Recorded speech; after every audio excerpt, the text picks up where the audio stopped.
আপনার হয়েছে, বসিয়াতও হয়েছে। এগুলো একটু যাতে একবার নোংরা না হয়, যদিও পাবলিক ওখানে একটু লোকজন রাখেন, মাস্টার হলেও কম পয়সা দিয়ে আপনারা একটু ব্যবস্থা করেন।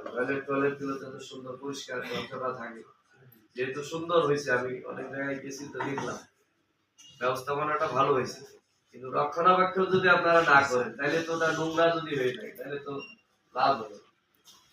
এই জন্য এটা আমাদের প্রাইভেট সেক্টরের মধ্যে হয় না।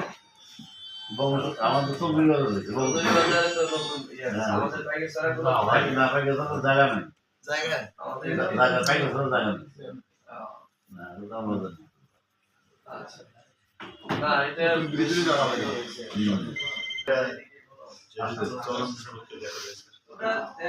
জনস্বার্থে যদি ওটা একদম ইয়ে হয়ে থাকে লাভ নেই, বরং ক্ষতি হইতে পারে যদি সামনে কালবৈশাখী ঝড় ইয়ে হইতে পারে।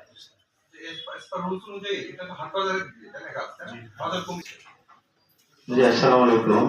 আমি দুটো বিষয়ে একটু গুরুত্বপূর্ণ বিষয় বলতে চাই। আমাদের উপজেলা চত্বরে মানে যেখানে নির্মাণ কাজ চলতেছে আমাদের মডেল মসজিদের প্রচুর পরিমাণে ধুলাবালা। যেখানে আমাদের নির্মাণ কাজ চলে সেখানে নিয়ম মাফিক আমার জানা মতে এখানে পানি ব্যবহার করা লাগে, সেচ দেওয়া লাগে, আশেপাশে পাথর বালু এগুলো পানি দিয়ে ভিজাইতে হয়। ওখানে মসজিদ আছে পাশে, কিন্তু অবস্থা খুবই খারাপ, যেমন হাঁটারও অবস্থা নাই, এরকম ধুলাবালা।